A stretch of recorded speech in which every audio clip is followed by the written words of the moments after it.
پیش خدمت ہے ایک نہایت خوبصورت کہانی کا دوسرا حصہ، جس کا عنوان ہے لال بادشاہ اور اناراں شہزادی۔ اب لال بادشاہ اناراں شہزادی کی تلاش میں اندیکھی راہوں کی طرف چل نکلا۔ راستے میں اس کی ملاقات ایک فقیر سے ہوئی۔ سلام دعا کے بعد فقیر نے پوچھا، اے نوجوان، خیریت تو ہے؟ تم کیوں پریشان ہو؟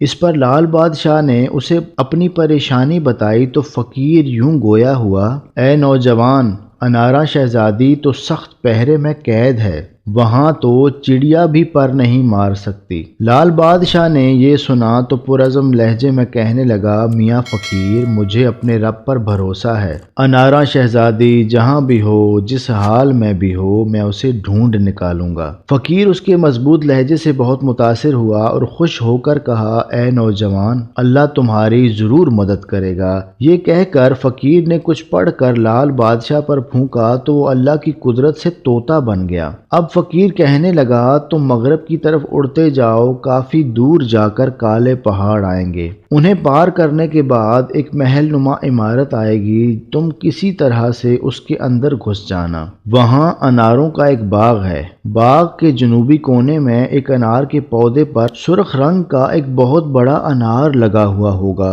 اسی میں اناراں شہزادی قید ہے، تم اسے توڑ کر لے آؤ، باقی میں سنبھال لوں گا۔ یہ سن کر لال بادشاہ اڑا اور فقیر کے بتائے ہوئے راستے پر چلتا ہوا محل کے قریب پہنچ گیا۔ وہاں واقعی سخت پہرا تھا، مگر لال بادشاہ نے کمال پھرتی کا مظاہرہ کیا اور پہرے داروں سے آنکھ بچا کر کسی نہ کسی طرح باغ کے اندر پہنچنے میں کامیاب ہو گیا۔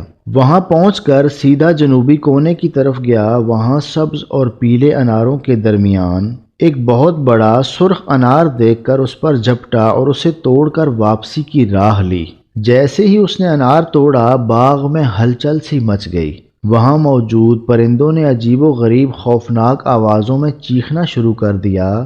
یہ سن کر پہرے دار بھی ہوشیار ہو گئے، انہوں نے اپنی کمانیں سیدھی کر لیں، مگر لال بادشاہ اس بار بھی بچتا بچاتا محل سے نکلنے میں کامیاب ہو گیا۔ جب وہ محل سے بہت دور نکل آیا تو راستے میں آرام کرنے کی غرض سے ایک گھنے درخت تلے بیٹھ گیا۔ تھوڑی دیر سستانے کے بعد وہاں سے اڑا اور فقیر کے پاس آ کر دم لیا۔